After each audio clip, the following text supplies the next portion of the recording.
Welcome to Unholy Inquiry, where each tale leads you deeper into a labyrinth of mystery waiting to be uncovered. This time, join us as we delve into Hercule Poirot and Murder Beneath the Clock Tower, a fan-crafted story that pays homage to the genius and sophistication of Agatha Christie's iconic detective, Hercule Poirot. We are thrilled to have you with us on this captivating journey. Share your thoughts, let us know where you're tuning in from, and if you spot any details we missed, your feedback is invaluable. Together, let's continue to shape even more thrilling enigmas. Chapter 1. A Murder Under the Clock. The solemn toll of the clock tower echoed through the sleepy village of Chalford, mingling with a shroud of fog that clung to the cobbled streets like a whisper of dread. It was 6 o'clock in the morning, yet the day was already marred by the horrifying announcement that gripped its residents. The soft patter of rain intensified as villagers began to gather near the magnificent structure, their faces a tapestry of shock and disbelief. As the clock chimed ominously, it signaled not only the hour, but the end of normalcy for Chalford. At the foot of the grand clock tower, there lay a body, Sir Algernon Braithwaite, local magistrate and pillar of the community, sprawled lifelessly on the damp cobblestones. A peculiar quiet enveloped the scene, disturbed only by the occasional gasp from the gathering crowd. His top hat lay askew, one glove missing, and a crimson stain marred the pristine white of his collar. A murmur of dismay swept through the villagers as they realized that Sir Algernon was not merely dead, he had been murdered. In a matter of minutes, the news reached the well-appointed drawing-room of the Ashcombe Manor. Hercule Poirot, the renowned Belgian detective, dapper in a meticulously tailored suit and with a twinkle of curiosity in his eye, sat imperiously on an elegant brocade chair, an untouched cup of tea cooling before him. His friend, Captain Hastings, looked distinctly flustered as he burst into the room, breathless with urgency. "Poirot, it is terrible," Hastings exclaimed, his voice betraying his tension. "Sir Algernon has been found dead, and they are calling for you." Poirot's brow furrowed, then smoothed.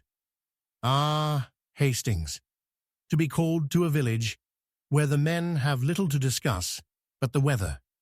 Yet now a most intriguing tapestry of crime is woven at our feet."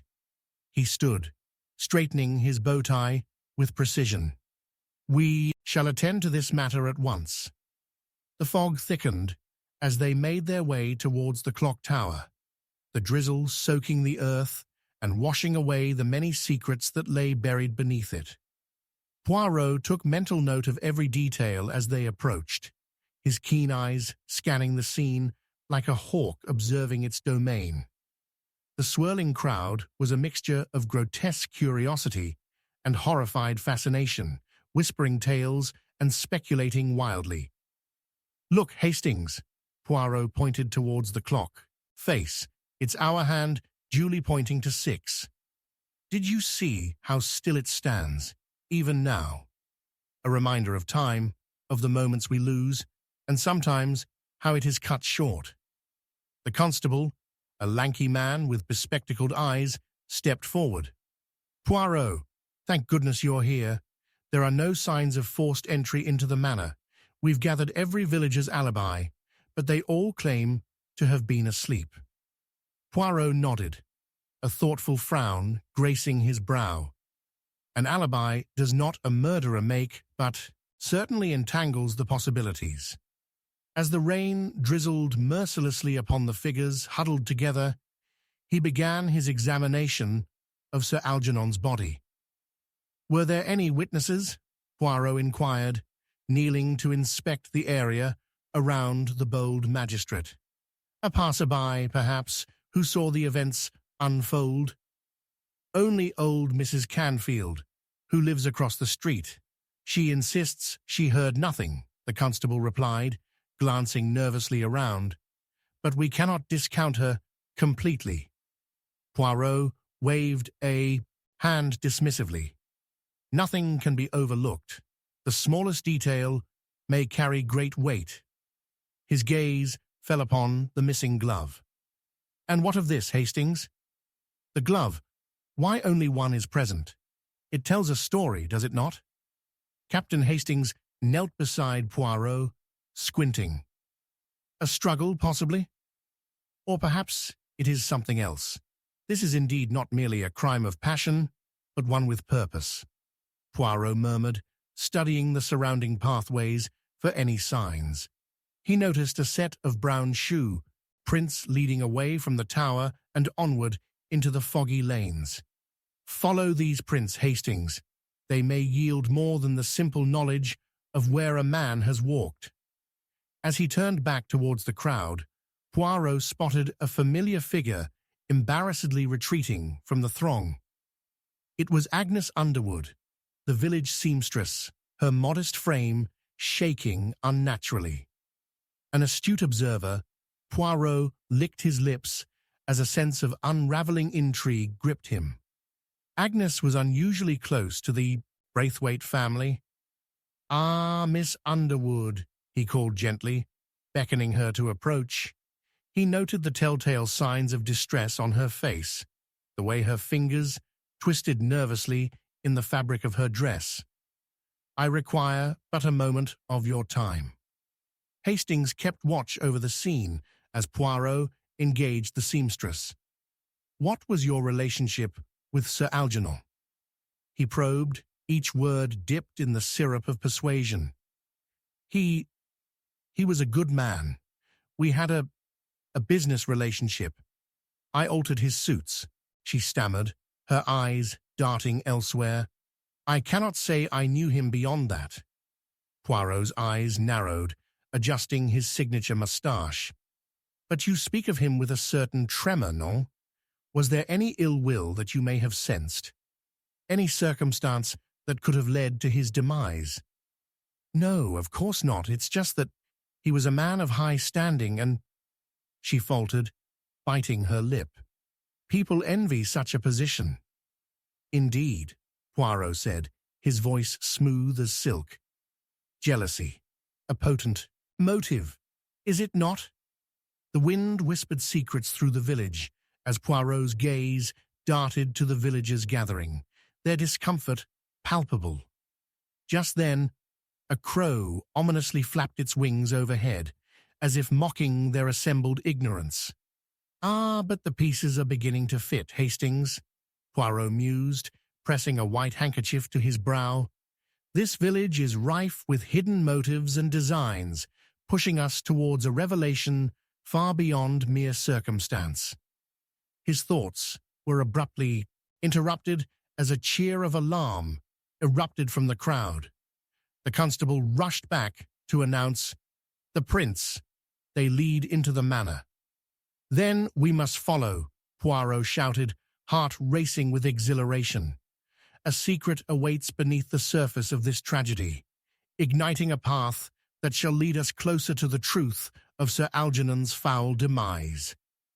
As they turned to race up the cobblestones, the clock's face loomed darkly behind them, a dread sentinel heralding the secrets which still lay unexposed. The death of Sir Algernon had sent the village into turmoil, but it was in this very turmoil that Poirot would uncover the heart of the mystery, a heart that pulsed with sinister intentions, urgent and unseen. In the depths of Chalford, the answers were there for the waiting, and Poirot intended to pluck them from the shadows, unveils the tangled web of deceit and suspense that awaited them all. Behind every quiet facade, a tumult of emotions brewed, daring him to unravel them before time itself ran out. Chapter 2. The Letter That Came. Too late. The rain battered the window panes of Ashcombe Manor, turning the world outside into a wash of grey. Inside, the soft flicker of candlelight barely held back the encroaching shadows.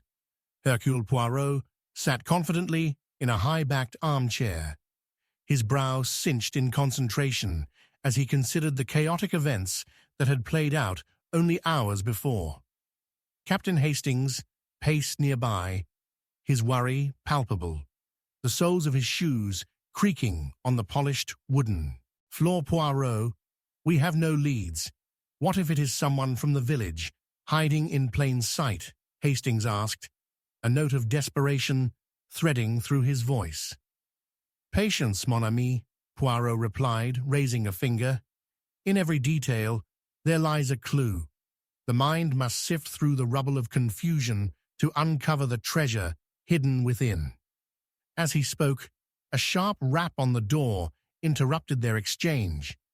The constable entered, his rain-drenched uniform clinging to him like a second skin, a bundle of damp papers clutched in his hand.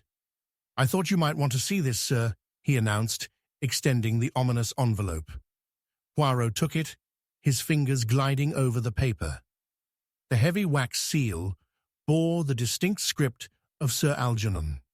Curiosity ignited within him as he tore it open, the scent of ink mingling with the dampness in the air. The letter unfolded with a deliberate slowness, Poirot's eyes racing over its contents. Ah, listen closely, Hastings, he began, his voice dipping to a conspiratorial whisper. It seems our esteemed magistrate had received threats in the days leading up to his untimely death. Hastings moved closer, attempting to read over Poirot's shoulder. The words were foreboding, hinting at discord within the village, a discord tied to someone with motive. He names names, Poirot. A Mr. Timothy Crawley, a merchant of some disdain. There had been ongoing disputes regarding Sir Algernon's judgments against him for poor business practices. Poirot's brows knitted together. Therein lies a rift that may harbour deeper intentions. Hastings, fetch Mrs. Braithwaite. She must have insight into this wretched note. As Hastings dashed out, Poirot carefully pondered the words that crawled before his eyes.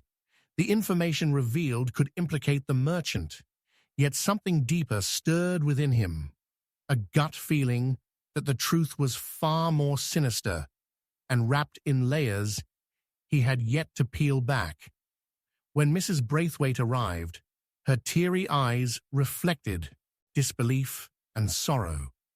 The handwritten letter clutched in her trembling hands. Poirot offered her a seat, allowing her a moment to gather herself before probing. Madame, you knew your husband was at odds with Mr. Crawley. Yes, she replied, but Algernon could often be a stubborn man.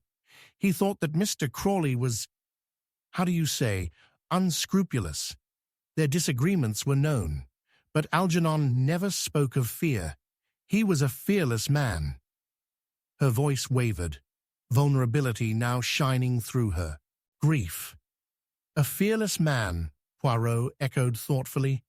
Yet even the fearless can taste dread when shadows loom. Tell me, did he often mention anyone else? Any other threats? No, she replied, wringing her hands, her face contorting in anguish. Only that he felt something dark surrounding the village, whispers of a danger that no one else could see. I dismissed them as a product of his imagination. Poirot's mind raced through the possibilities.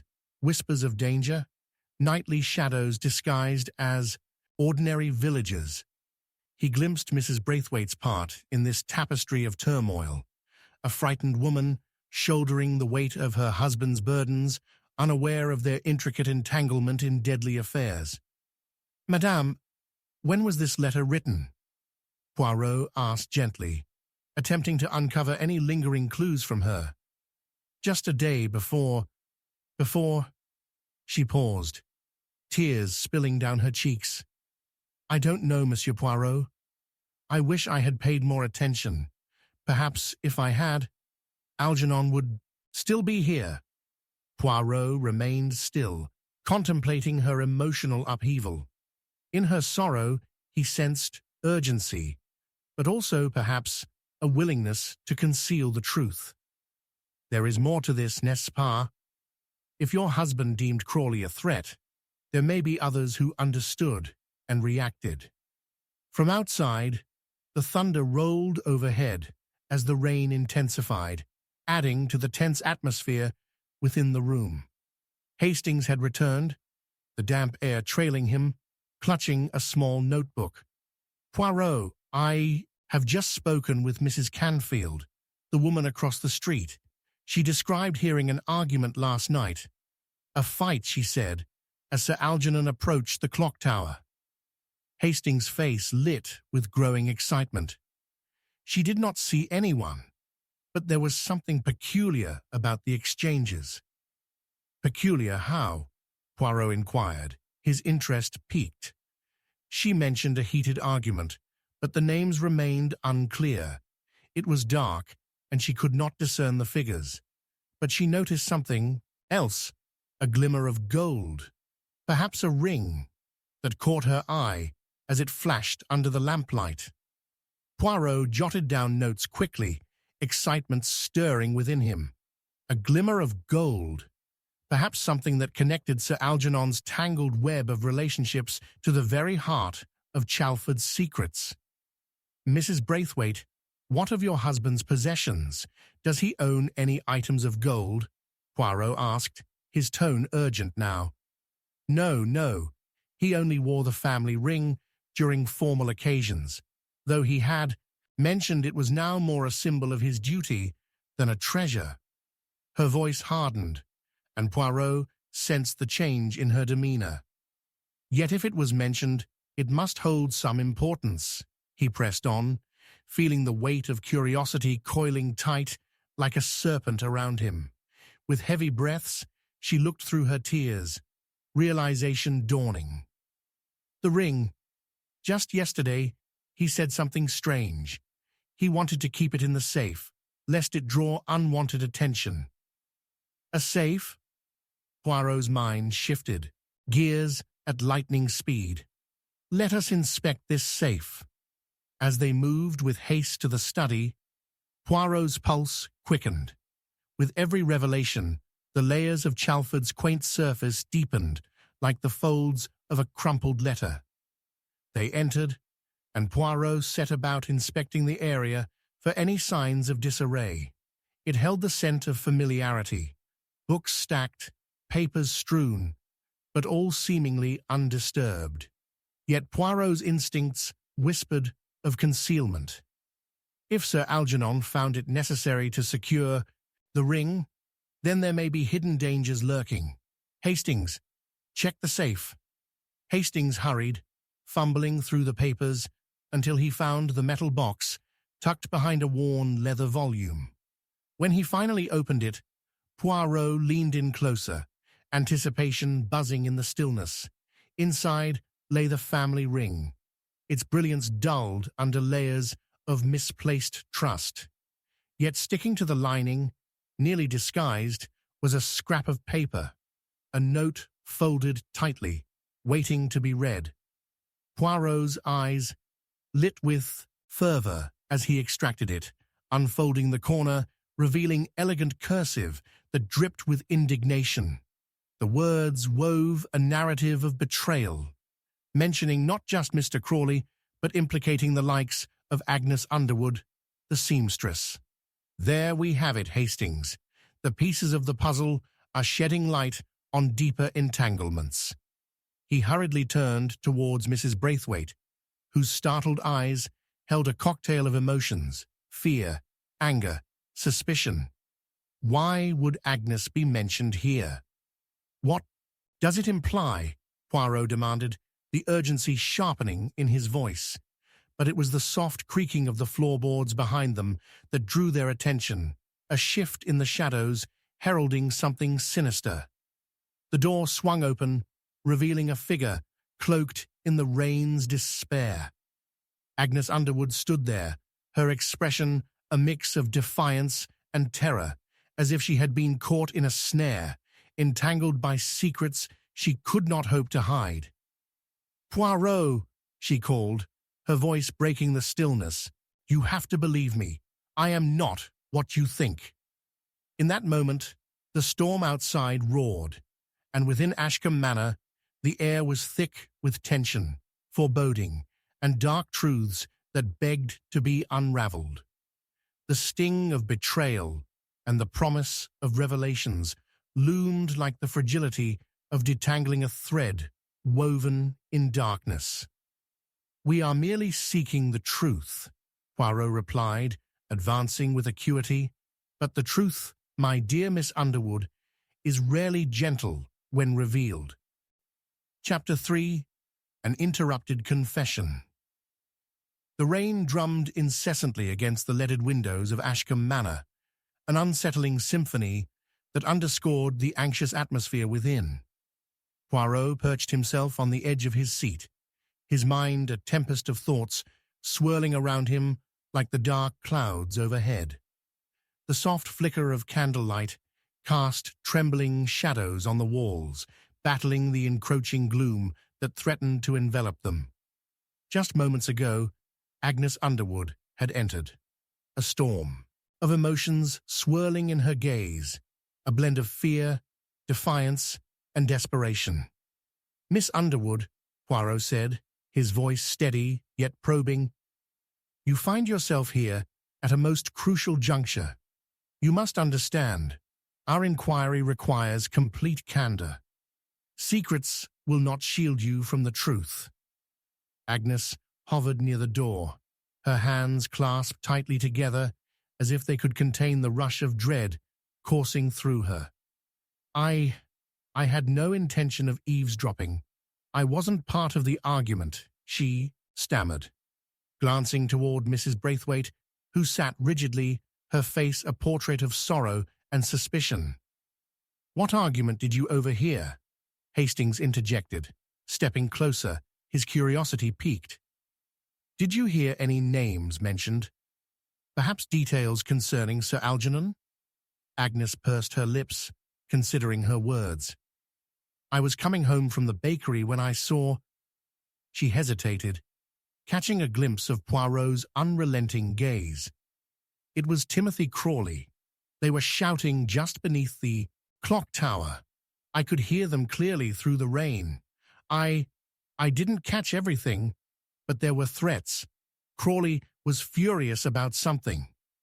Poirot leaned forward, his eyes narrowing with concentration. "Furious, you say? Was it mere anger, or something deeper? Did he seek a resolution, or revenge?" Agnes shifted uncomfortably, the weight of the question pressing upon her. "Revenge, I believe.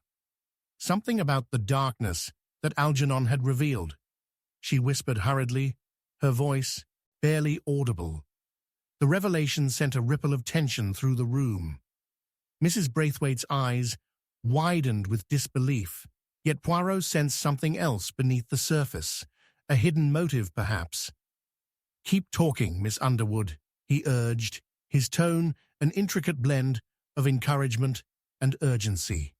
"What did Sir Algernon say that provoked such ire?" Before she could respond, a cacophony of thunder roared outside, the rattle of the windows mirroring the turmoil within. The flickering candle, flames wavered, casting shadows as anxiety coiled tighter within the room. Agnes's expression faltered, uncertainty etching deeper lines into her brow. She began, but faltered again, her gaze drifting to the doorway. Poirot's intuition flared. "What do you fear?" he pressed, conscious that an unfinished confession often harbored deeper truths. "It is essential to voice your thoughts, for they may hold the key to unravel this grim tapestry." "Someone else was with Crawley," Agnes finally said, her voice trembling. "Another woman, a silhouette. I couldn't see her face, but I could feel the tension. It was palpable. Then they were too loud, too angry, and I wanted to leave. That's when I heard Crawley say something chilling. "You will regret this betrayal." A chilling silence hung over them, punctuated only by the pounding of rain. The notion of betrayal hung heavy in the air, ripe with possibilities. Poirot felt himself on the precipice of realization, yet something nagged at him, a missing piece, a detail yet to be uncovered. Timothy Crawley bears the mark of resentment, but for whom? Poirot mused aloud, lost in thought. "Mrs. Braithwaite, you once mentioned your husband's stubborn nature. Is it possible he withheld the truth from you regarding his dealings?" Mrs. Braithwaite's eyes, swollen with grief, suddenly gleamed with a glint of indignation. Algernon was fierce in his beliefs, but to think he endangered himself. Her breath caught as she grappled with a mounting dread. What if his fear was justified, Poirot? What if he unmasked those that shouldn't have been revealed? Poirot turned his gaze back to Agnes. "And the silhouette, Miss Underwood. Did you recognize this figure, or do you feel it could be swirling shadows of the village, hiding behind masks of familiarity?" An interruption occurred then, a loud bang of the door catching everyone's attention. Shadows prowled beyond their threshold. A gust of wind flung the door wider, revealing a drenched figure stumbling into the room, panting as if escaping from some dreadful encounter. It was Mr. Crawley himself, his presence electric, eyes wide with palpable horror. "Poirot, I need your help, urgently. I was attacked," he gasped, his voice thick with alarm. But as he met Agnes's eyes, supreme confusion clouded his face as if the contents of his own mind had abandoned him. The room, suffused with tension, seemed to shrink around them, each person torn between incredulity and the dawning horror of possibilities. "You were attacked?" Poirot questioned, noting the rapid rise and fall of Crawley's chest, the wild gleam of his eyes. He felt the air crackle with tensions now flaring uncontainably as accusations and truths swirled dangerously close to the surface. "Yes, I was in the market when I heard whispers. They knew my name. I'm in danger," Crawley exclaimed.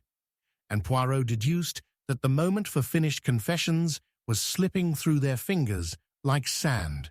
Tension thickened the air, the mention of danger invoking unease among them. "What dangers are you speaking of, Mr. Crawley? Did you see anyone?" Poirot asked, his voice slicing through the tumult of conflicting emotions. Crawley shook his head, his demeanor shifting. "No, but that ring, Algernon's ring, is connected to this." At that moment, the thunder outside converged with a sudden crack of lightning, dazzling the room. It illuminated Poirot's features, a detection bailiff in the midst of an unraveling facade, and a searing realization pierced through the growing tension. Suddenly, the door creaked open again, but this time it was too late. A third figure entered, hidden beneath the waterfall of rain, face obscured by a soaked hood. The figure paused at the threshold, a strange confidence glinting in her step. "Poirot," the newcomer greeted evenly, pulling back her hood to reveal a striking face, Agnes Underwood. But her demeanor was transformed, gaining a dark resolve that looked like betrayal personified. "You'll want to hear what I have to say, or we may all be spirited away before the night is through." The room fell silent as they all perceived the imminent danger. Poirot's heart raced, not merely from the threat, but from the tantalizing threads of truth weaving themselves tightly into the fabric of the unsuspecting villagers outside. Unaware, veiled in their own secrets, all while the looming darkness gathered. "Speak, madame," Poirot commanded, as the storm raged outside, a frantic expectation pulsing within all present. The revelation was lurking, and in that moment he felt the momentum building toward an unstoppable truth, destined to emerge, one shocking enough to change everything they thought they knew. Chapter 4. The Will That Was Never Signed. The storm outside intensified, pounding rain against the aged facade of Ashcombe Manor, swirling around the drenched figure captured in the doorway. The tension was palpable, heavy, like the air before an explosion. Poirot's keen eyes darted over Agnes's expression, which now displayed a curious fusion of trepidation and defiance. This new arrival, this haunt of the past, could not only be the bearer of secrets, but a linchpin in their investigation. "Miss Underwood," Poirot said, his voice slicing through the wind's howl, "it seems you have come with intentions to unravel that which is concealed here. What dark mysteries do you harbor?" Agnes stepped inside, water streaming from her sodden clothes, mixing dread and determination into her stance. "You need to know the truth, Poirot. Sir Algernon's death. It was not an accident, and neither is the condition of his will," she declared, defiance coloring her tone. "His will?" Hastings echoed, shifting on his feet. "You mean to say there's more?" "Indeed," Agnes said, her voice steady despite the turmoil roiling within her. "There exists a will, a draft of sorts, that was never signed. It could change everything." Mrs. Braithwaite's eyes widened at this revelation, her indignation resurfacing. "You speak as if you have intimate knowledge of Sir Algernon's affairs. How could a mere seamstress—" "Because I knew he was considering changes," Agnes interjected, "and I saw him the day before. He died, by the fountain in the garden. He was agitated, talking about his estate, his financial conditions. Families are fragile things, and death unveils their most hidden conflicts. He wanted to redress injustices, and there were many." Poirot interlaced his fingers thoughtfully, absorbing the implications. "Agnes, tell me, who exactly stood in the way? Who would be affected by his decision to modify his testament?" She hesitated, her aversion to naming names evident, and Poirot, sensing the weight of her silence, leaned in. Perhaps the truth of his interactions with Mr. Timothy Crawley, his fury, his wrath, centers on this very document.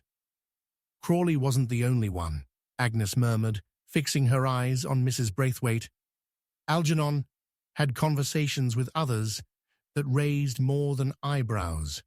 I overheard whispers, speaking of legacies and debts, familial pride and woes.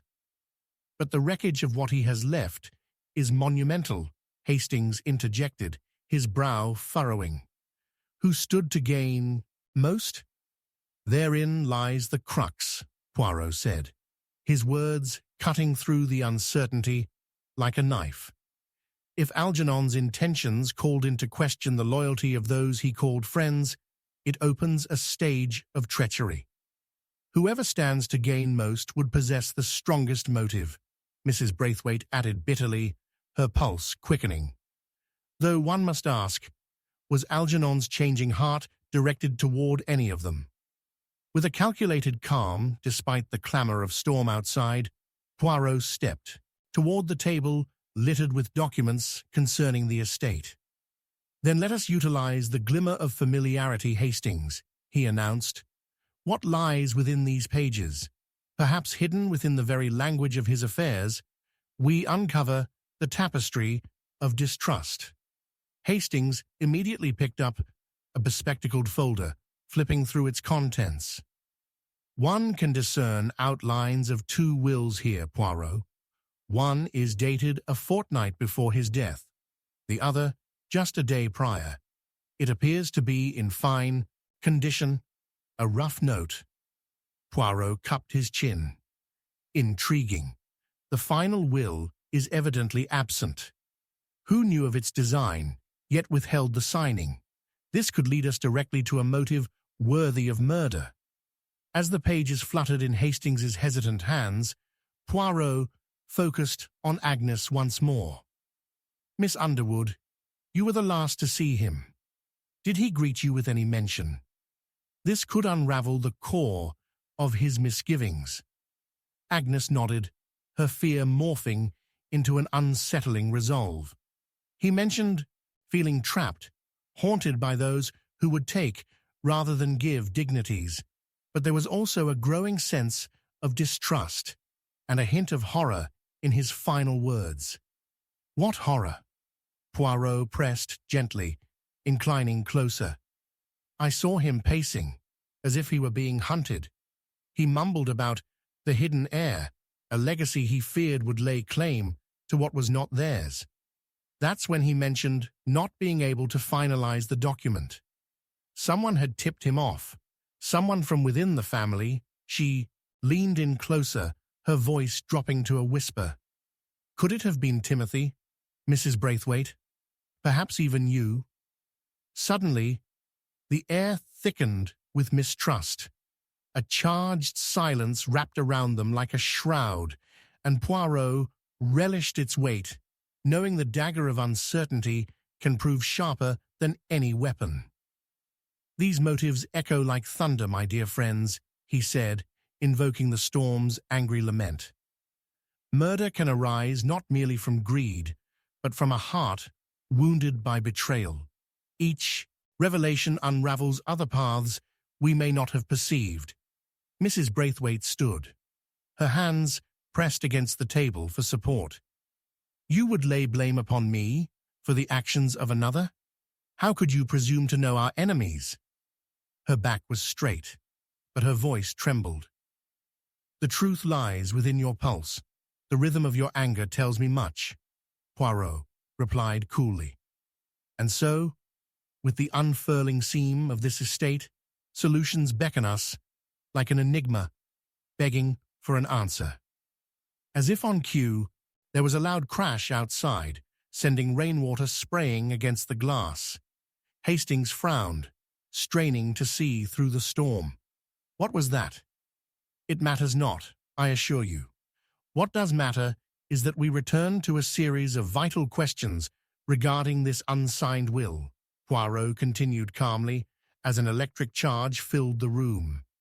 "This will unlock the motivations of many, so let us chase this spectre that looms over all." And just as Poirot began to unfold a plan, the door swung open. Again, this time, robbing the very warmth from the room. A shadow stood in the aperture, face partially obscured. It was the outline of Mr. Crawley, vessel of fear. "Poirot, I need your—" His breath hitched as a figure in the doorway pierced the storm, dropping the veil of caped confusion. The rain dripped from the face of none other than Sir Algernon's cousin, a key glinting in his hand. "You must know what I've found," he bellowed, a chilling revelation hanging like a storm cloud above the manor. "Continue, sir," Poirot commanded, aware they teetered upon the brink of a moment that could adjust the very fabric of Ashcombe's secrets. As the electric anticipation swelled tightly around them, the newcomer took a breath that seemed to quiver with despair and the promise of upheaval, its implications colossal. Outside, the thunder roared again, as if the heavens themselves were determined to record the unfolding tragedy, a tragedy on the edge of revelation and wonder. The truth was almost within their grasp. Chapter 5. A figure vanishes in the fog. The rain lashed against the darkened windows of Ashcombe Manor, a frantic symphony that underscored the tension lingering in the room. The atmosphere shimmered with the electricity of unease. Conversation had come to a standstill, and the air seemed thick with foreboding. Poirot surveyed the faces before him. Agnes Underwood, whose defiance had begun to crack, Timothy Crawley, standing as the embodiment of desperation, and Mrs. Braithwaite, her eyes wide with accusation. Underneath the storm, outside, lay more than just impending rain. It was the storm of secrets and motives teetering on the edge of revelation. Suddenly, the sharp sound of footsteps echoed in the hallway, a noise punctuated by the creaking of the wooden floorboards. Each individual turned their head toward the source, a flutter of hope mingling with trepidation.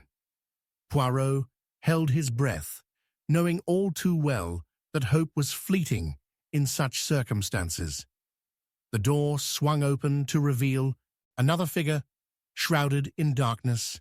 It was Sir Algernon's cousin, Edward, his face a mask of urgency. "Poirot, where is Crawley?" he demanded, voice laced with panic.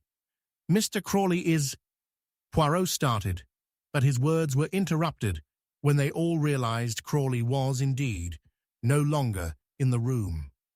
Abruptly, a sense of dread settled like a heavy curtain, and an uneasy silence followed. Poirot discerned that the shadows of Ashcombe had grown darker, and something sinister was afoot.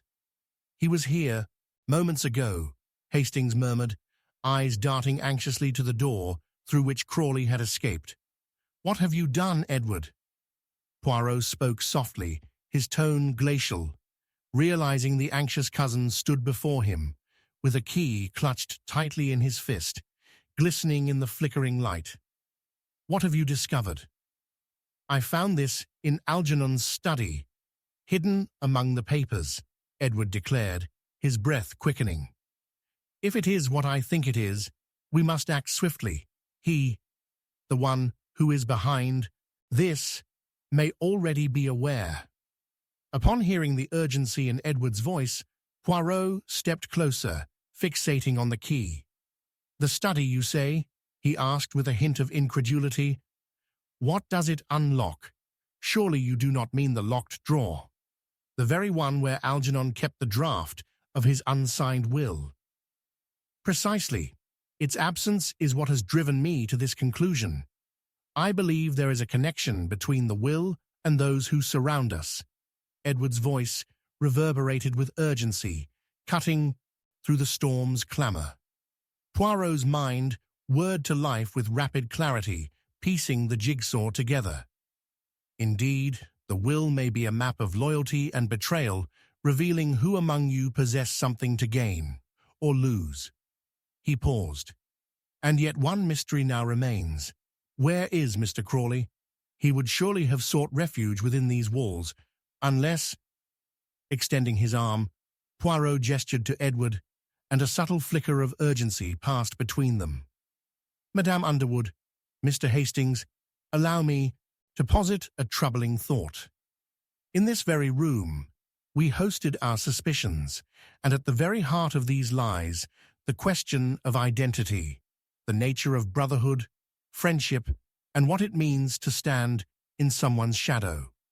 If the intentions surrounding Algernon's decisions involved securing wealth that should have been questioned by others involved, then we must ascertain how Mr. Crawley fits or does not fit within this labyrinthine puzzle."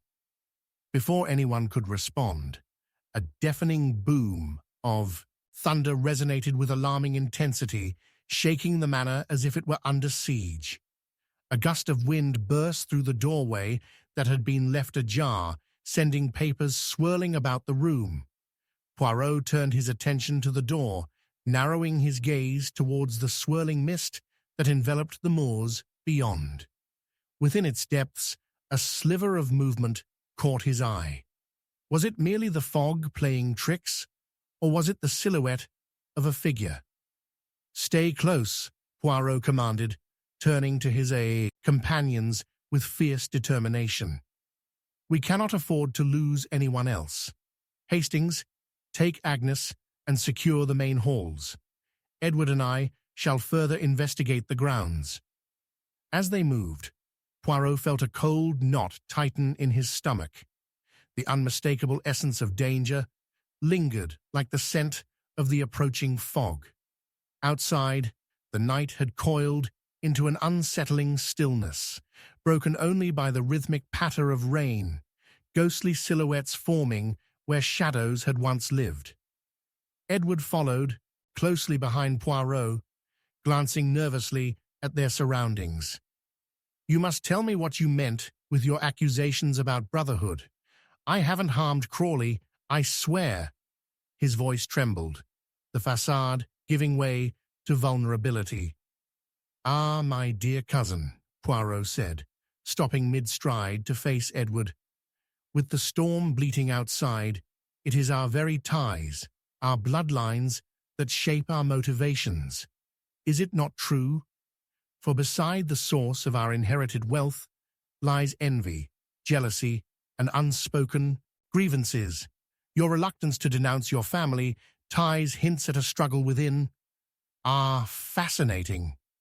Poirot threw a dexterous smile, yet the gravity of his words hung ominously in the air. However, before Edward could retort, a guttural scream sliced through the fog-drenched night. Sharp and piercing, it reverberated against the manor's rigid walls. Poirot bolted through the heavy raindrops, each one feeling like a warning shot against the oncoming dread. Drawn to the source, he and Edward staggered on the slick stones, heartbeats echoing fearfully in their chests. They arrived at the edge of the fog, struggling to peer through the shroud. It was just then they stumbled upon a figure slumped against the side of a toppled cart. The outline was unmistakable, a familiar coat, damp with rain, glimmering under a torrent of cascading water. It was Timothy Crawley. Poirot rushed forward, kneeling beside the motionless figure, pulse quickening. "He's alive," he announced. Indeed, Crawley's chest rose and fell, albeit slowly, his eyes flickering open to reveal shock. "Poirot!"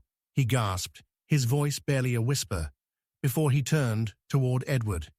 "Edward, they are coming for us. You cannot trust." With those words, Crawley lapsed into unconsciousness, leaving a thread of inexplicable urgency hanging thick in the air. Poirot's mind raced alongside his heart. Edward's stunned silence told him everything he needed to know. Crawley had seen something, had perhaps been privy to knowledge that could help unmask the truth lurking beneath their very own family. "We must get him inside," Poirot declared. And in that moment, a chilling thought struck him with ferocity, as if a knife had dragged along the soft flesh of his thoughts. Who could it be, I wonder? Who wanted Crawley silenced? In the surrounding darkness, the thick fog drew closer, swallowing the manor as if it conspired to hide its secrets from the world. Poirot's pulse steadied. He felt the gravitational pull of intrigue, dragging them deeper into shadows where lost figures, buried truths, and untold betrayals dwelt. The night was far from over, and perhaps this was just the beginning. With urgency coursing through him, he surveyed the manor and reflected on the threads woven around the invisibility of wealth and the deception it harbored. They had begun to peel away the layers surrounding Algernon's death, but the true essence of the crime presented itself under a different guise, the very essence of familial relationships, poised on the brink of chaos.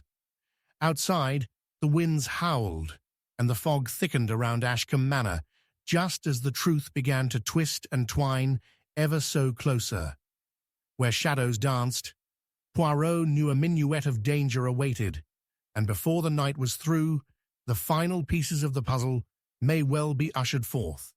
Only time would tell what lay ahead, but the crescendo of secrets had begun its relentless march forward, an unsung symphony drawing closer to its climactic end. As Poirot turned toward the manor, one central question burned brightly. Who, if anyone, could be trusted? Little did they know, the answer was lurking within the shadows, gathering strength with each passing moment. Chapter 6. Secrets in the Library. The tempest had receded slightly, yet a menacing storm of uncertainty hung over Ashcombe Manor. As Poirot and Edward returned through the heavy oaken doors, dripping with rain and anxiety, the flickering candles cast elongated shadows across the dimly lit entrance hall. The remnants of the storm lay outside, but the real turbulence now bubbled beneath the surface of the manor's delicate facade. Poirot's mind raced, the clue of Timothy Crawley's cryptic warning echoing within. "You cannot trust." It was a clarion call to caution, an alarm that had been sounded within the twisted dynamics of familial loyalty. "Edward, find my colleagues. Mrs. Braithwaite and Miss Underwood may have insights into Crawley's warning," Poirot instructed, his voice steady amid the uncertainty.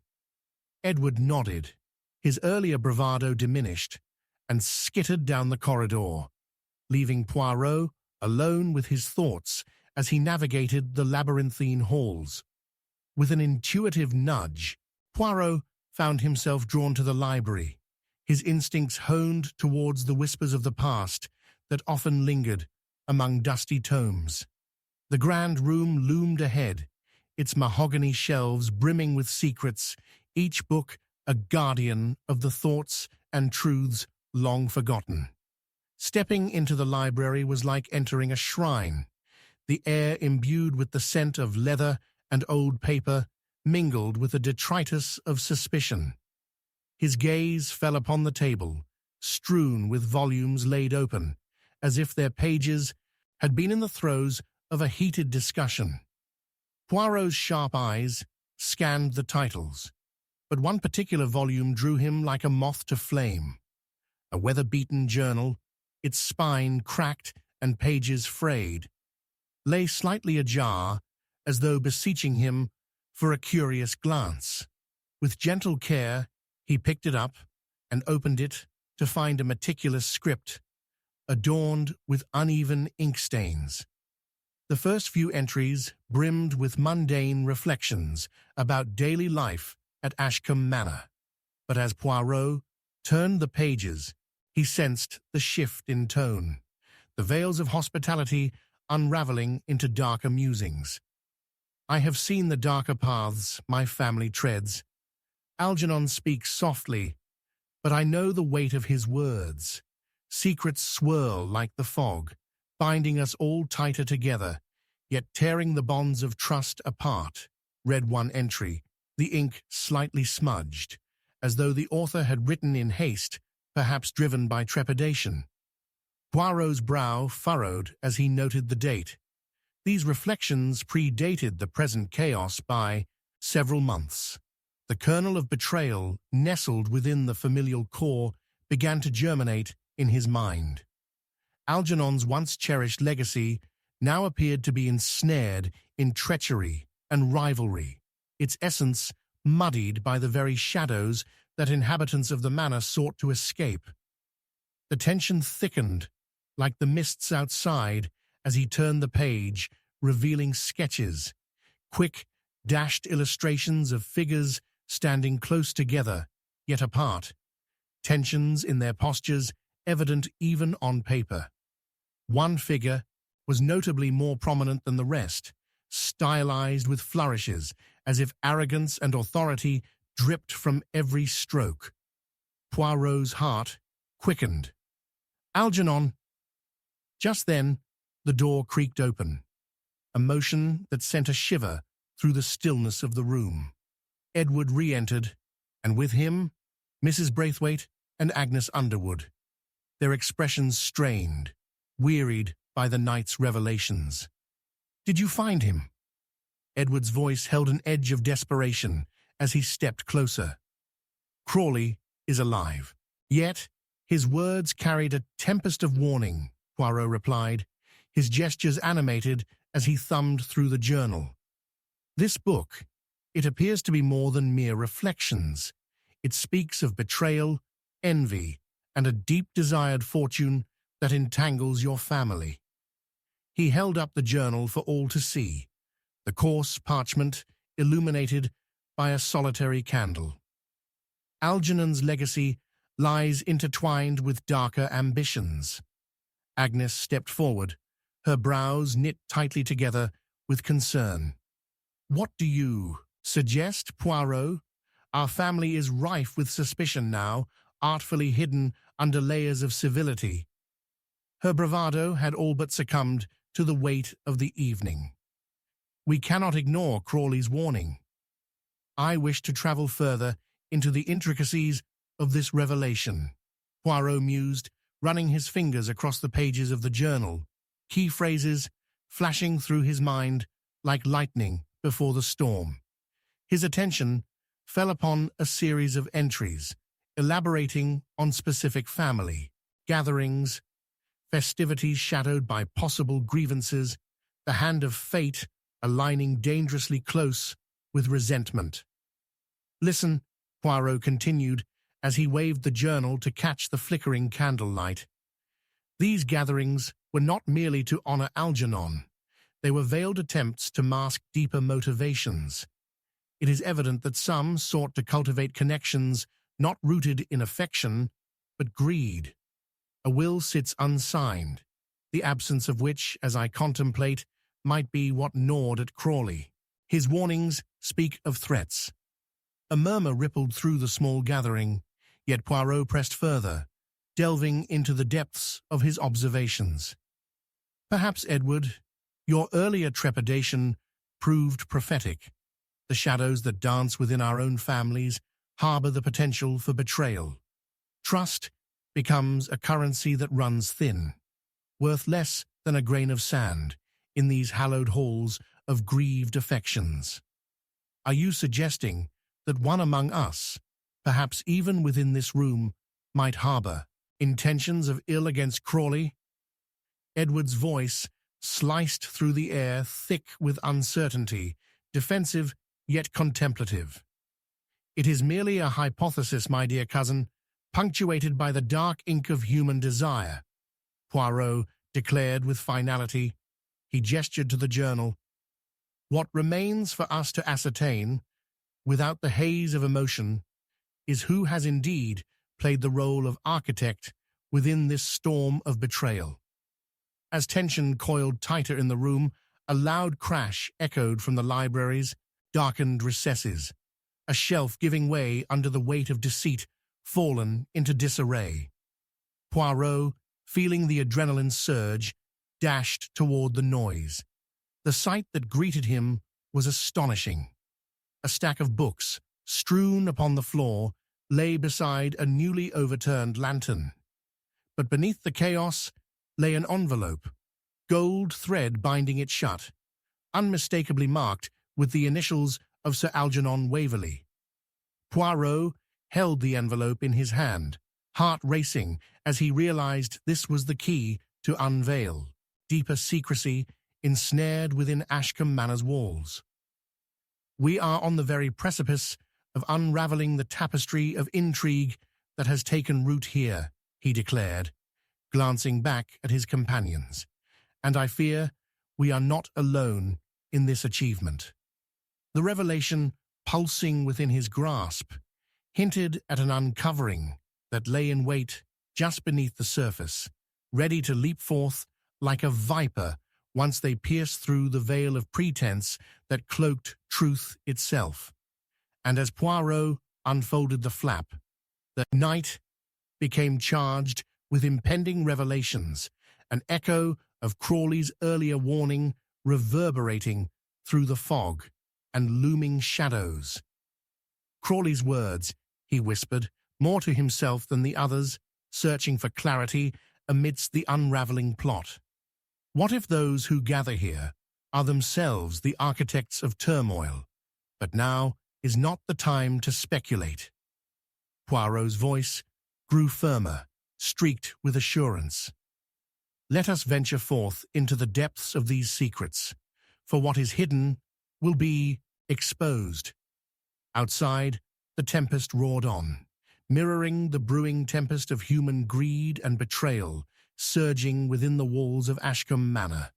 and Poirot recognized with every fiber of his being that the essence of truth awaited them all. Chapter 7. The Hidden Room. The air was thick with a miasma of tension and the faint scent of wet earth as Poirot stepped away from the wreckage left by the toppling books. The damp remnants of the tempest beyond were subdued by the urgency swelling in his chest. He held the envelope marked with Sir Algernon Waverley's initials in one hand, its gilded thread glinting ominously in the dim light. Who would dare snatch secrets from the shadows? An unsettling familiarity clung to the room, and Poirot knew this was not merely a simple matter of misplaced books. "Allow me to assure you, mes amis," Poirot said, his voice steady as he glanced at Edward, Mrs. Braithwaite, and Agnes, all staring wide-eyed at him. "What we have unearthed tonight may very well serve as a key to unlock not just a mystery, but a veritable Pandora's box."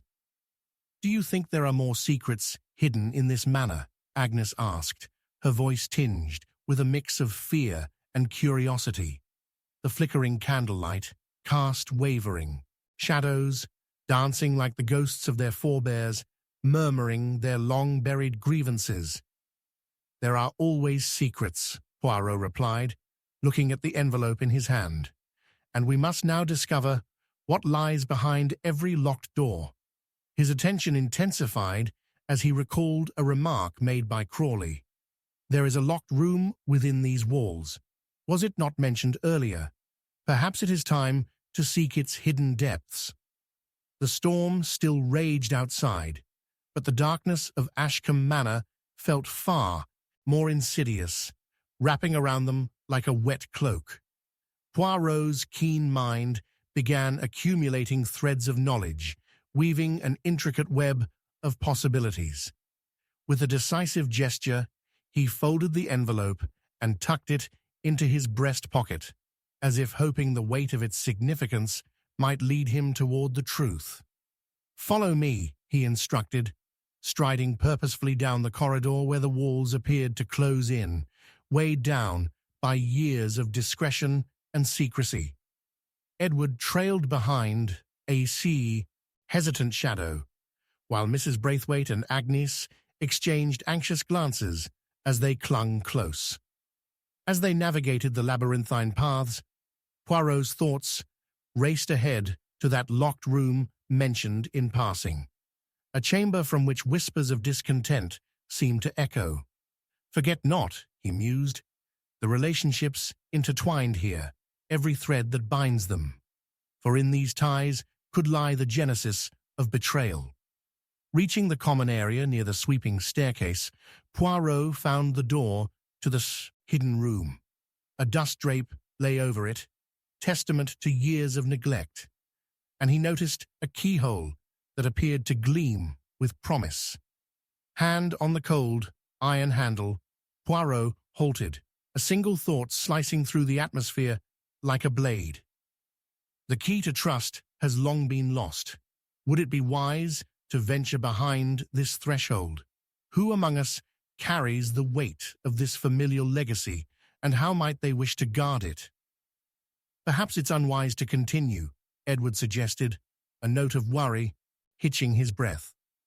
"What if there's more to this room than mere decor and sentimentality?" "Ah, mon cher Edward," replied Poirot, a hint of a smile dancing on his lips. "The very act of concealment masks not only items of value, but the emotions we dare not speak. A nexus of envy, resentment, and perhaps denial. The truth, after all, reveals itself in the most unexpected places." Gathering courage, Poirot found himself ruminating on the nature of the family's grievance. He recalled a name. Timothy Crawley, the harbinger of the warning, seemed to echo through time, his presence felt within these walls. "Do you believe he knew more than he revealed?" Poirot asked, turning toward the others. "Might he have had a vested interest in what resided beyond this door? A hidden motive, perhaps," Mrs. Braithwaite interjected, her words sharpened by contemplative worry. "I never trusted Crawley." "Nor should you," Poirot countered gently. "But motives are a suffocating quilt stitched from many threads. Let us now seek to unravel the fabric that binds this family to its painful past." With a determined flourish, he turned the handle and pushed against the door, which creaked open with an almost reluctant sigh. The room beyond emerged, cloaked in an oppressive gloom, illuminated only by the beam of a singular ray of moonlight streaming from a grimy window. Dust motes twinkled in the air, swirling like spectres clinging to a past long still. As he stepped inside, Poirot's meticulous eyes began to catalogue each item that cluttered the air, the shelves lined with neglected relics and long-forgotten pieces of art, all muted as if caught in the throes of sorrow. Yet amidst the time-worn furnishings, something caught his keen gaze, a curious impression upon a nearby desk, striking a disconcerting contrast against the neglect. He approached with caution, for it appeared something had recently disturbed the layer of dust that blanketed the surface. Pushing aside a forgotten relic, he revealed a collection of letters, neatly stacked but hastily abandoned, their envelopes cracked open. He flipped one over in his hands and gasped softly, recognizing the familiar handwriting. "Agnes, come here," he called with urgency. "What is it?" she replied, stepping closer, her eyes narrowing as she examined the letters. "What do you see?" "It appears that the depths of this family's history are even more trenchant than we had surmised," he said, unveiling one of the letters to the dim light. "These are correspondences addressed to Algernon's lawyer. They speak of provisions, arrangements, with a contempt hidden beneath courtesy. They discuss a fortune of sorts, pursued with acrimony and ambition boiling just beneath the surface." As Poirot's critical mind delved deeper into the meanings behind the words, the room suddenly seemed to constrict around them, as though the very walls resented their intrusion. Then, without warning, a sharp noise echoed from the hallway. A heavy footfall, familiar yet unexpected, made its way towards them. In a flash of intuition, Poirot closed the letters and signaled for silence, a careful breath escaping his lips as he exchanged knowing glances with the others. "Monsieur Poirot, I believe we are indeed not alone," he whispered, the air heavy with the threat of revelation. The looming figure in the corridor could either be an ally or yet another architect in this sordid tale of betrayal. "Perhaps," he continued, steeling himself for confrontation, "the very essence of the truth has not yet revealed itself, but we are close, so close to uncovering the spine of the narrative that sprawls throughout Ashcombe Manor." Agnes's hand gripped the edge of the desk in mounting anxiety. "What now?" "Now, we wait and observe," Poirot instructed, his perception tuned to the pulse of the unfolding drama. "Let us play the part of the quiet observers, for clarity thrives in silence." As the footsteps approached with measured cadence, Poirot felt the pulse of the manor thrum vigorously, portending the unshackling of truths long buried or better left undisturbed. Indeed, in the hidden room, the echoes of history whispered wickedly, urging the players toward their climactic denouement, in a game where trust remained the greatest commodity of all. Chapter 8. A Whisper from the Dead. The rain fell heavily, drumming against the slate roof of Ashcombe Manor in a relentless symphony, begging whispers of secrets, long buried to rise from the depths of the past. As Poirot stood in the dimly lit hidden room, the shadows flickered violently in the flickering light of a dying lantern, enveloping him in a cloak of anticipation. Just moments ago, He had felt the exhilarating pulse of the chase. Now it dulled to a quiet dread. The air shifted, prickling with what felt like an impending revelation. "Mon cher Poirot," Agnes whispered, her voice tremulous as she peered over his shoulder. "What do you expect to uncover in a place abandoned to dust and despair?" With a grave expression, Poirot lifted a finger to his lips, silencing any further questions. As he caught the sound of footsteps approaching, a chill raced through the room. The heavy footfalls clomped along the corridor, echoing the low groans of creaking wood. Poirot's heart thudded in time with the intruder's arrival, that rhythm suggesting a crescendo of something dangerously unresolved. "Everyone, remain still," he commanded softly, his instinct urging caution. The creeping figure appeared in the doorway, half illuminated by moonlight spilling through a grimy window. It was Timothy Crawley, but he seemed different, tense, as though he bore the weight of unseen burdens. What are you doing here?" Poirot's words cut through the blanket of silence, coaxing Crawley into the room. Crawley's gaze darted, recognizing the gathering of witnesses. "I need to speak with you. There's been a message," he stammered, a tremor hinting at both urgency and fear. "Anonymous but insistent. It speaks of the murder." "A message?" Poirot repeated, his mind racing through the tangled roots of deception that knotted Ashcombe Manor. "And you have come to share this in a room filled with secrets." Crawley, now hesitant at the realization of his miscalculation, shrugged off the doubt. "You don't understand. We could be in grave danger. The villagers know something. That something has been plaguing Ashcombe. They cannot be trusted. But this, it is something worth revealing." Poirot's steely resolve began to thaw. "Then it is imperative we hear this message. Please, share it, without hesitance." Heeding the instructions, Crawley rummaged through his rain-soaked coat and produced a weathered parchment.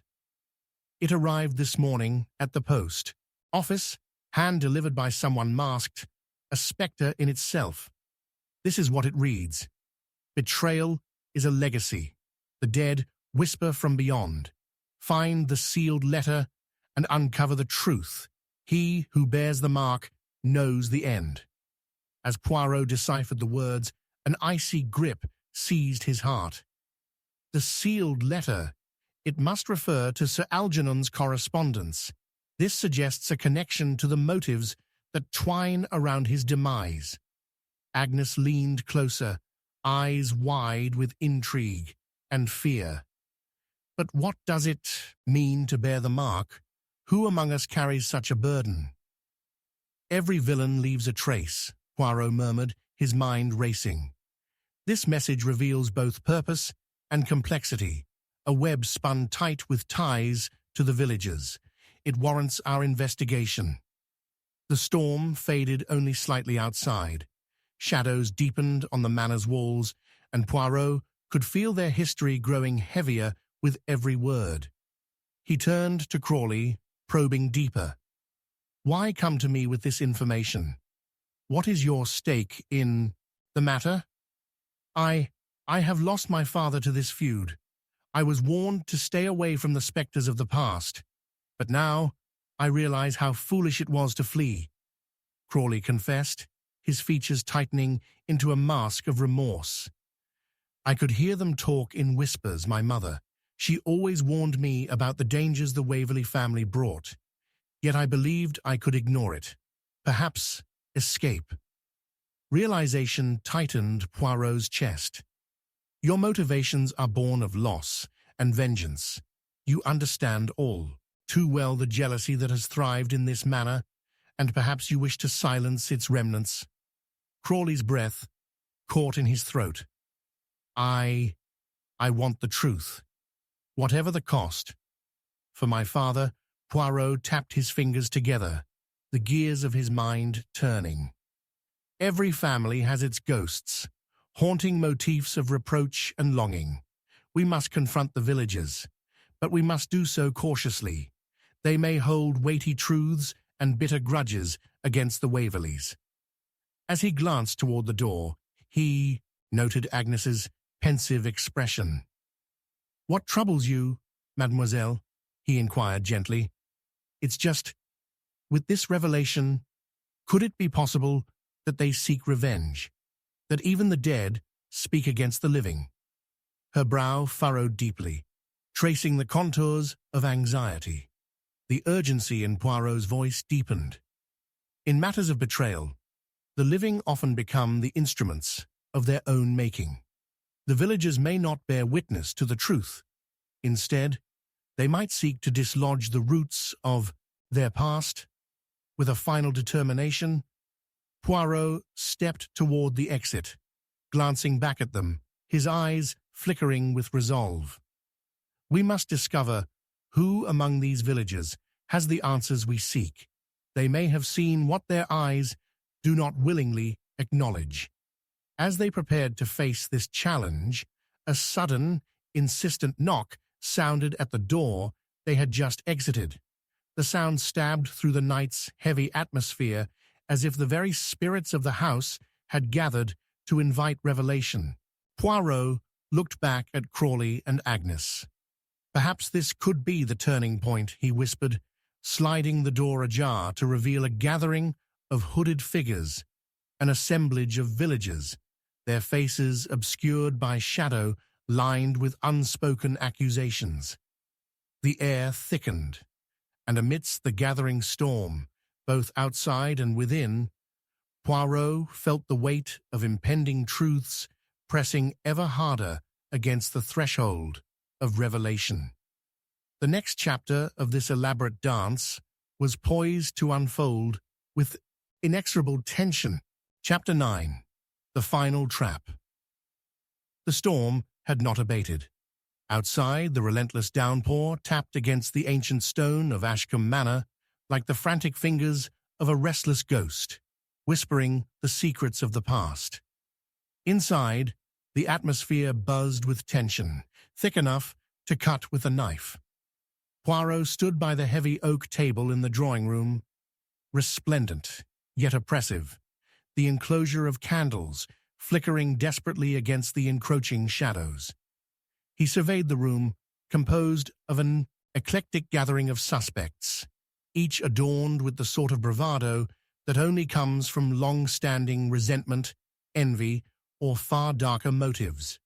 They were wary souls, each clutching their resentments like fragile goblets of poison.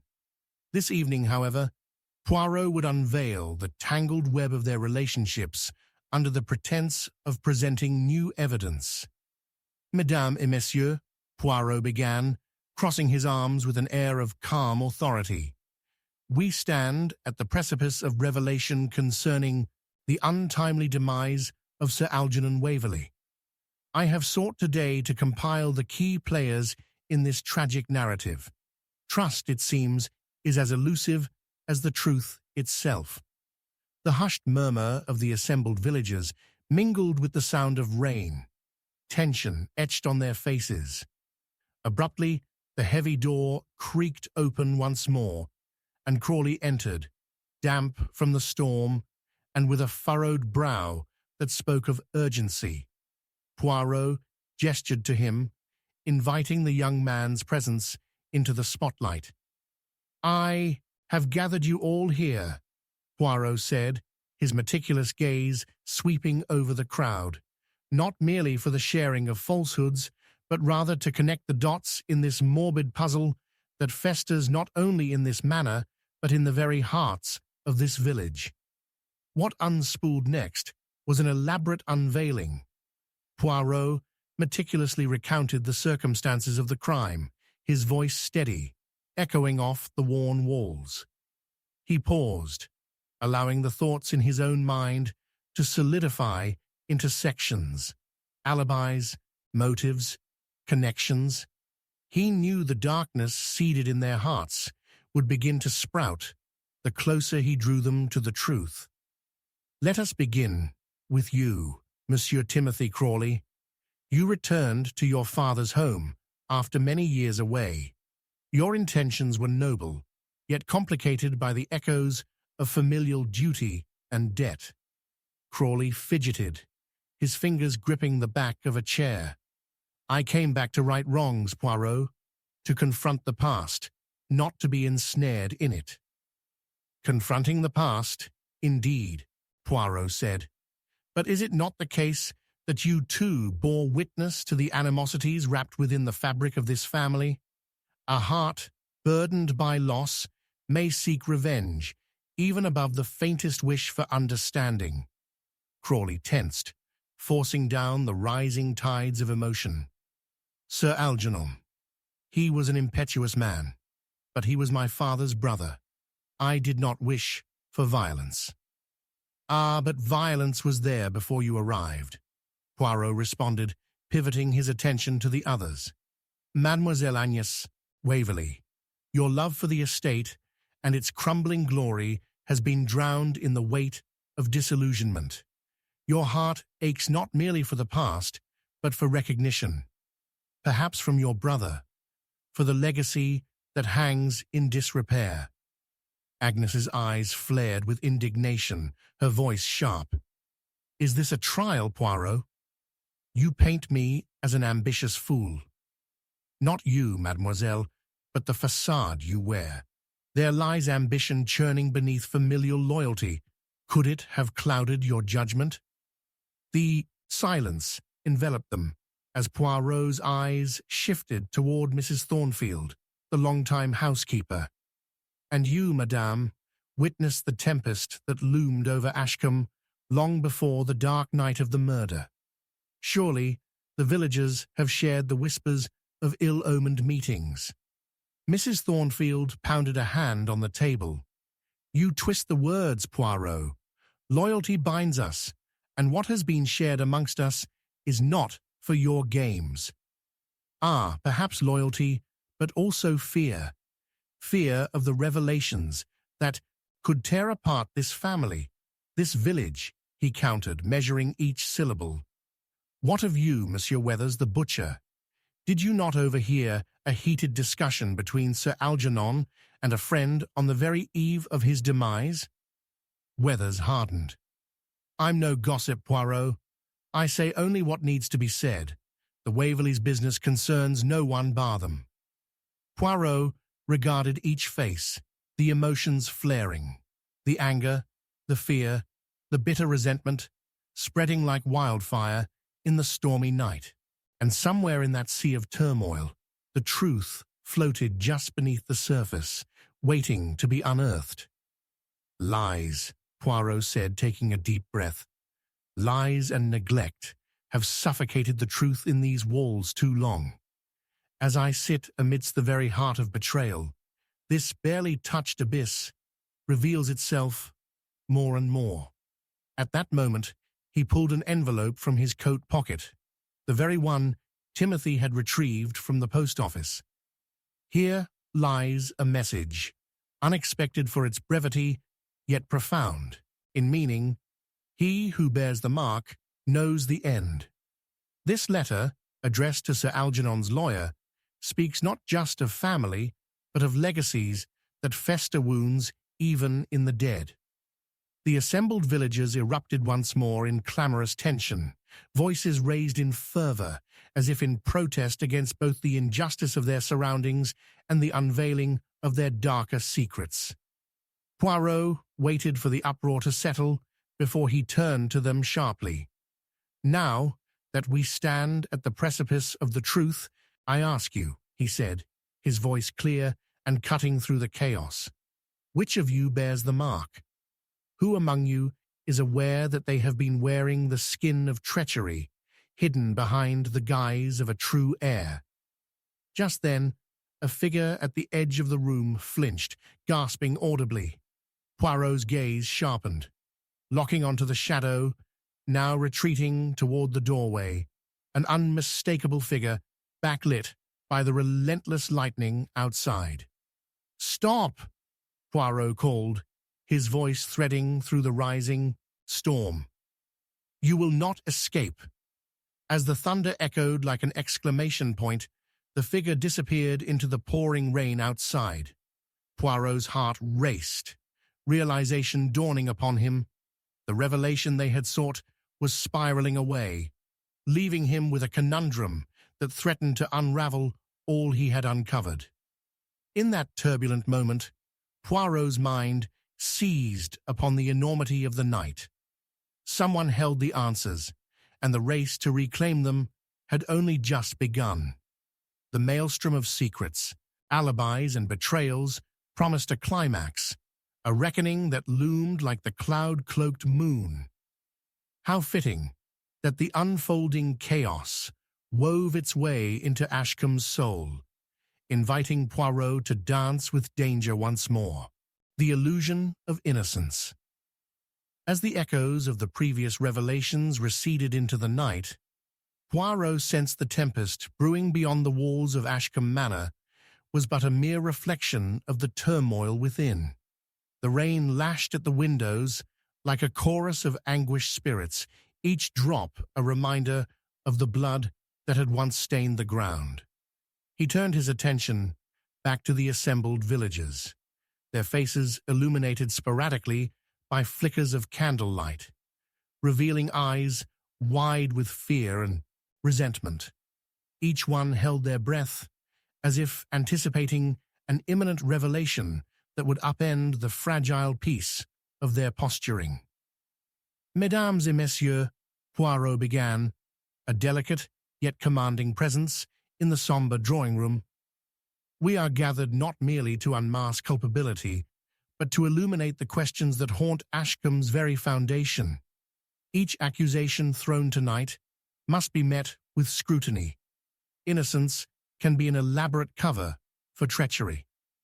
The tension tightened as he surveyed them, taking note of every flinch, every furtive glance exchanged in the shadowy corners. It was Mrs. Thornfield, in her usual indignant posture, who spoke up first, her voice ringing with defiance amidst the deluge. "Have we not suffered enough under your scrutiny, Poirot? Doubt and distrust should not be your only tools when we seek justice for Sir Algernon." Poirot raised a hand to quell the rising murmur. "But justice must be built on a foundation of truth, madame, and truth cannot be found where flowers bloom over graves unmarked by understanding." His eyes darted toward Crawley, whose brow was furrowed in determination and dismay. "Timothy, we must examine all motives. The villagers may pine for freedom from their burdens, even if it means a sacrificial offering." As Poirot's gaze swept the room, it landed on Agnes, whose expression had shifted into a mask of skepticism. "You speak as if we are all guilty, Monsieur Poirot. I thought your reputation rested on uncovering the innocent. Is it not enough that we bear the weight of our family history?" Poirot stepped closer, peering intently into her eyes. "Ah, mademoiselle, but it is precisely because you bear that weight that I find you most compelling. Beneath the surface of your disappointment lies a tempest that could ignite into vengeful flames.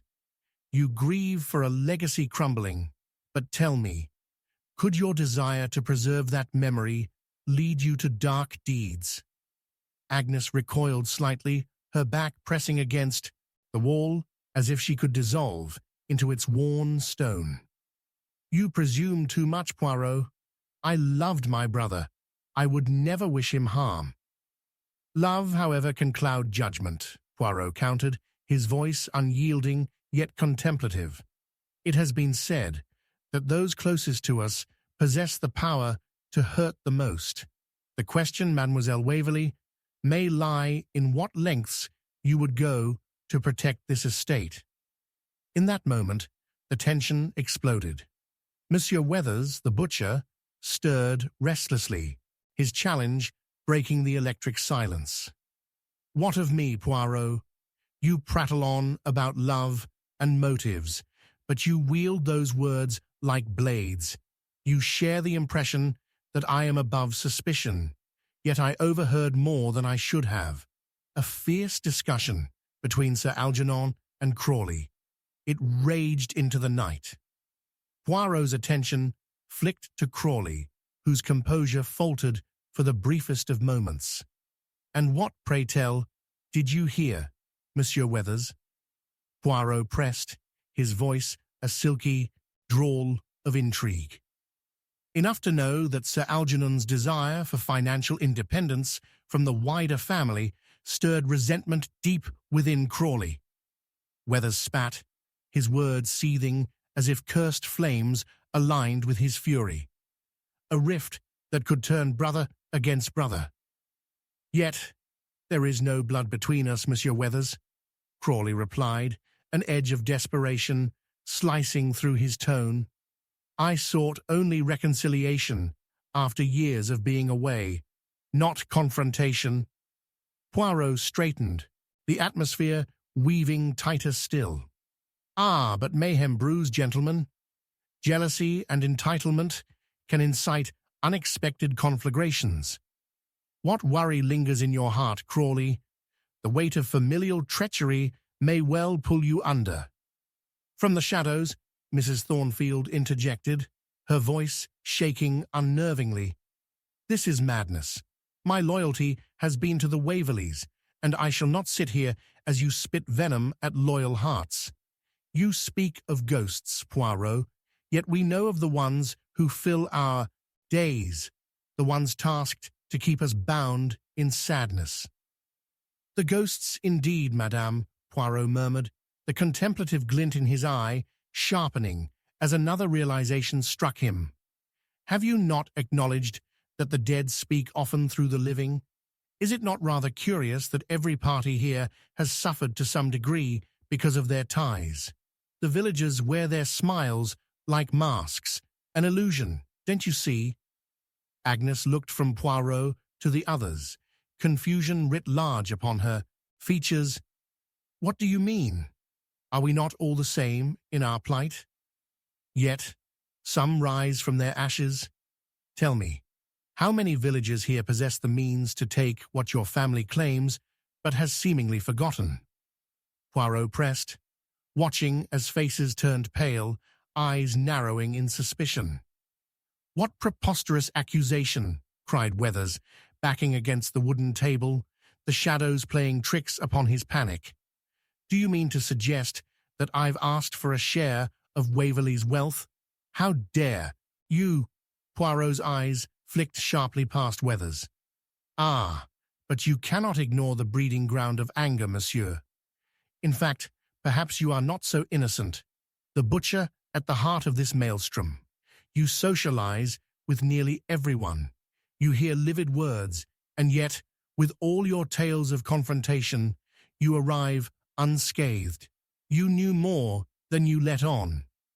Before Weathers could respond, a sudden flickering of candlelight ushered a momentary darkness as one of the candelabras fell to the floor.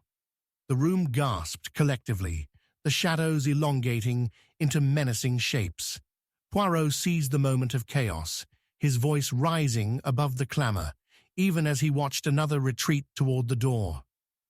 "Who dares to flee?" he called, steely resolve anchoring his words. "No more running. You all stand on borrowed time, while the naivety of innocence fades swiftly." "Stop him!" Agnes cried out, her fear mingled with fierce defiance. "Do not let him disappear into the rain." As the figure vanished, outside, Poirot's eyes fell onto a slip of paper that fluttered down from the retreating form, carried by the storm. With deft movements, he retrieved it, and the contents astounded him. Inked in frantic handwriting were the words, "The truth lies behind the facade of loyalty." As the reality of the message loomed heavy and dark, Poirot faced the villagers, sensing the balance of trust shifting perilously. The dance of innocence and guilt entwined tighter than he anticipated, and just as the rain continued its relentless assault on the world outside, Poirot braced himself for the impending storm of revelations to come, warnings of the very shadows that had entangled them all in this tapestry of murder and revenge. With a whisper of urgency, he spoke. "Mesdames et messieurs, we may not have time. The illusion of innocence has shattered. I suspect all that is left is the truth." Chapter 11. The Confession. No one heard. The echoes of thunder crashed against the timbers of Ashcombe Manor, a ferocious reminder that the storm outside mirrored the tempest brewing within its walls. Poirot stood at the center of the drawing room, the flickering candlelight casting ghostly shadows that danced over the anxious faces of the assembled villagers. A palpable tension lingered in the air, thick with unvoiced fears and buried secrets. Just moments ago, the figure had slipped into the torrential rain, a nameless spectre blending into the dark, and Poirot, feeling the weight of urgency, sensed that a revelation teetered on the brink. "Listen carefully, mesdames et messieurs," Poirot declared, his voice steady and compelling, cutting through the murmur that followed the flight of the shadowy figure. "We are at the verge of truths that hide beneath layers of culpability. It is not mere innocence that we seek, rather a confession that lurks amongst you." His sharp gaze swept over each villager, holding them in an invisible thread of scrutiny. Mrs. Thornfield, her face pale and strained under the candlelight, appeared unable to repress her agitation. "What do you imply, Poirot? We are not puppets for your theories. Can you prove any of your wild speculations?" "Ah, but madame, it is the very nature of theories that gives them life. It is the motions we observe that reveal the obscure depths of the heart," he countered, his tone filled with quiet authority. "What lies beneath your conviction, I wonder?" Suddenly, a tremor passed through the congregation, and Agnes's voice rang out, infused with desperate urgency. "This can't continue. Tim had nothing to do with it, nor did my brother. I know sorrow lies deep within these walls, but to drag everyone through the mud of suspicion is madness." Her fervor flared like a candle at the edge of a storm, illuminating the stormy depths of her emotions. "But do you not see, Mademoiselle Waverley? Madness is already present in these shadows. The blood of the past courses through your veins, and where blood flows, treachery often lurks," Poirot observed, inclining his head as he spoke. "Each family here shares a bond, forged in grief and wrapped tightly in unspoken grievances. And yet," as he trailed off, a disheveled Mr. Crawley, who had been drawn into another world of anxiety, suddenly clenched his fists, voice trembling with emotion. "You would accuse me, a returned brother seeking redemption, of betrayal. How could you, Poirot?"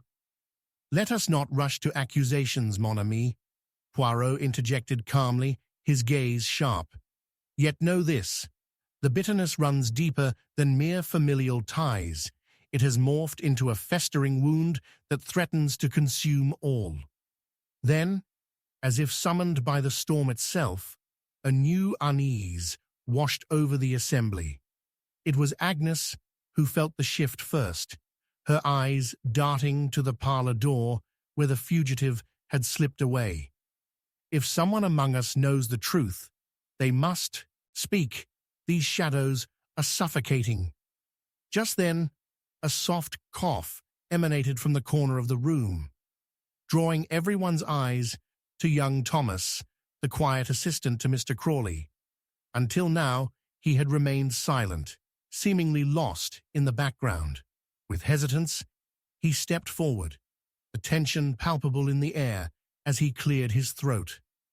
I may know something that you all might want to hear," he stammered, locking eyes with Poirot. I saw the figure flee, but before that, I overheard more than just idle chatter between Sir Algernon and Crawley. A tension, a conflict. They spoke of something deeper than money. It was about the estate, yes, but also about the family's future. Poirot's keen eyes narrowed. What exactly did they discuss, young man? Speak plainly. The truth can be a tool or a weapon. Did anyone speak of betrayal? Thomas nodded slowly, his voice trembling. Yes, I heard Sir Algernon threaten to expose Crawley's financial troubles, debts that could ruin him, even as he returned to plead for a new beginning. The air tightened as the villagers exchanged uneasy glances. He mentioned something about a dark family secret, something that could unravel them both. Poirot's mind raced, piecing together hidden connections. The urgency sharpened, unfurling threads that converged into tangled knots of emotion. Ah, the layers of loyalty and greed. Tell me, young Thomas, do you recall any specifics of this secret? His heart pounding, Thomas glanced around, measuring the varying degrees of reaction and indecision in the crowd. Something about an inheritance, it seemed, from before. The old count and shame involving a hidden lineage. The sort of thing that would ruin reputations if it were to surface. He mentioned needing silence at any cost. The storm outside howled, mirroring the crescendo of revelations within the room. Poirot's mind worked furiously, linking motives and connections, the flickering light illuminating the shadows of deception. So one might seek to preserve their secrets at all costs. But at what consequence? Suddenly, the tension reached a fracture point, and in the charged air, Agnes spoke with an intensity that sliced through the agony of doubt.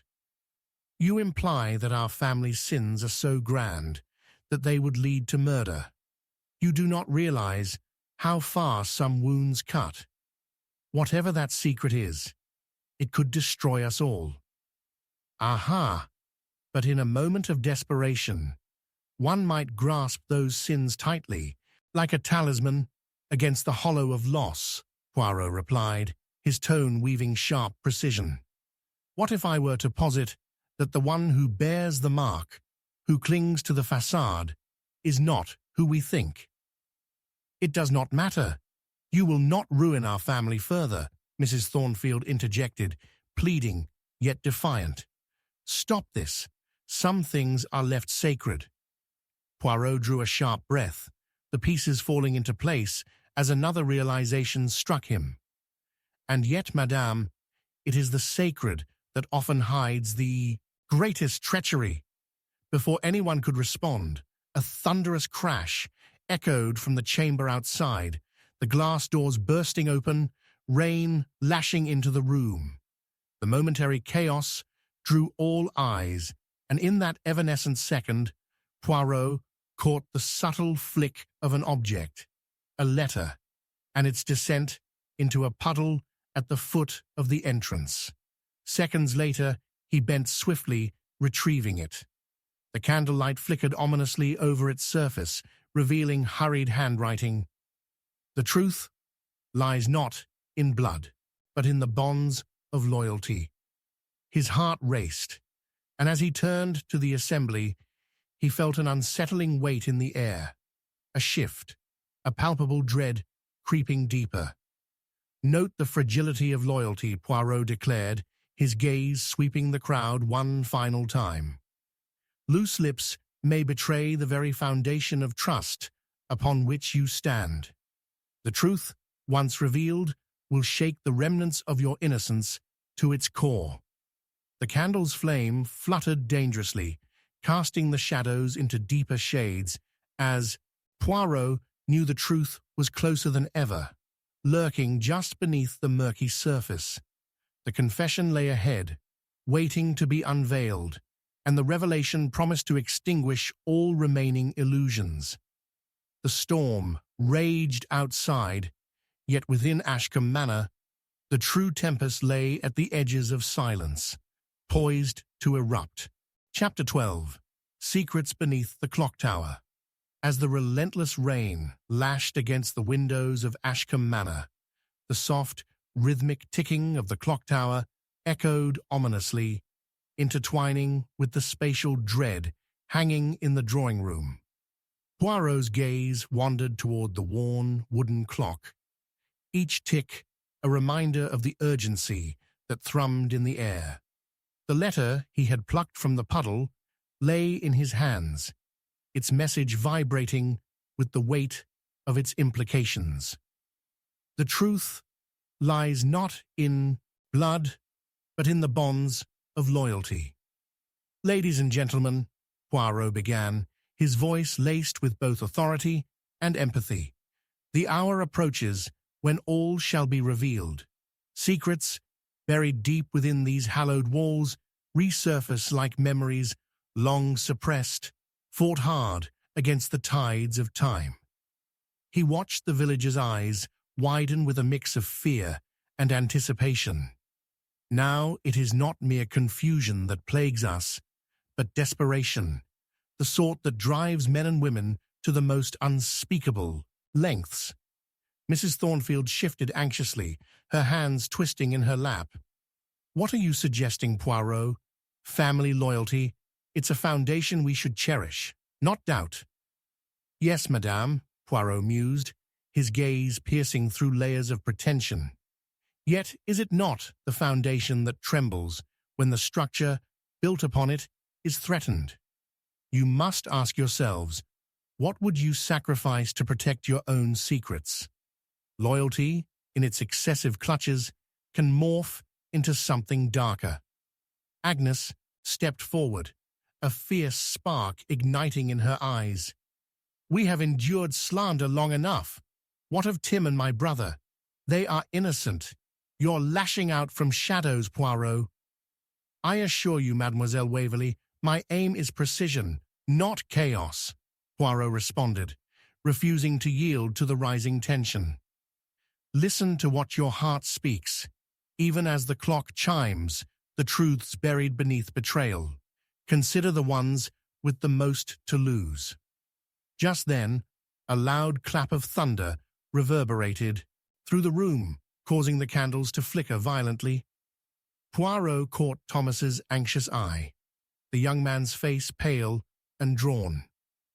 "You have more to add, Thomas. Speak plainly. The shadows do not envelop you this night." Thomas hesitated, visibly retreating into himself, but then he inhaled deeply, willfully, stepping into the light with renewed determination. I overheard a conversation before the tragedy," he stammered, "from Sir Algernon and Mr. Crawley. It was concerning not just debts, but a contested will. Some people may not be who they appear to be." "What do you mean?" Poirot pressed, scanning the anxious expressions that cast a net of uncertainty across the room. It's about family trees," Thomas said, his voice trembling. "Sir Algernon, he suggested that Crawley's line wasn't purely from the estate's blood. There were whispers of past indiscretions, of hidden children, and terms like bastard were thrown about. If someone were to prove a different lineage, entire fortunes could be at stake." The revelation hung heavily in the air, causing murmurs of disbelief and paranoia to ripple through the crowd. Overlapping conversations only fueled the unease, like thunder rumbling in the distance. Poirot's mind whirred with the pieces clicking together in rapid succession. What a dangerous game loyalty can become when compounded with such hidden truths and the allure of wealth. Then perhaps our murderer, a person driven by desperation, fearing, revelation to the point of violence. His voice sharpened, carving through the noise. Can any here claim they were unaware of the tension surely brewing between Crawley and Algernon? Agnes swept her arm through the air, anger fueling her gesture. You're painting us all as guilty. How dare you sidestep the real perpetrator? Despite her indignation, her voice wavered, revealing a threadbare resolve. Yet here we are, enclosed in a web rich with deception. And whilst we speak of loyalty, I have not yet mentioned the loyalty that has morphed into fierce protection. Loyalty can blind the keenest of eyes, Poirot said, narrowing his gaze toward Mrs. Thornfield, who recoiled slightly under scrutiny. Madame, your ties to this family run deep. If matters escalated between Crawley and Sir Algernon, could your silence be the cost of preserving your connection? Or might you clutch something to shield yourself? I would never, she exclaimed, her indignation flaring even as doubt crept. To accuse me is madness. I simply wish to protect those I love. And yet, madame, is love not often what obliges one to commit the gravest of sins? Poirot replied, his tone laced with an elegant calm that only served to heighten the disquiet. In the face of darkness, what some may see as a noble act may very well lead to ruinous outcomes. The shadows danced gruesomely against the candlelight as the reality of his words began to sink in. The clock tower ticked harshly, each beat of time echoing tragically through the tension-clad air. Let us then examine one final, critical detail, shall we?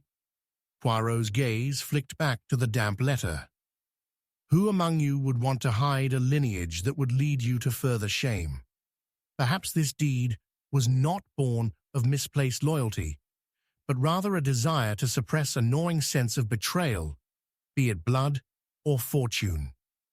As gasps filled the room, Poirot sensed he was drawing nearer to a nexus, the fulcrum upon which the truth cradled painful revelations. Just then, a figure, cloaked in shadows, appeared at the parlor door, prompting the villagers to draw breath in disbelief. A spectre from the storm. "Stop!" shouted Poirot as the figure paused, its face concealed beneath the dark folds of an oversized coat. "You cannot flee from your past. You cannot unshackle the chains you lay upon yourself." There was a murmur amongst the villagers when the figure slowly approached, and with trembling hands it pushed back the collar, revealing the pallid face of Tim Crawley, disheveled yet defiant, his eyes like ice as they met Poirot's. "I have been given no choice but to return," Tim said, his voice resonating with raw despair. "I seek not to run, but confront whatever hides beneath the clock tower." Poirot felt the air reel as everything hinged on that revelation, a storm of emotions swirling among the villagers. Then let us seek that truth together. The clock may chime its final call for the hour of answers. In that moment of stillness, the secrets promised to unravel in their multiple hues of betrayal and longing.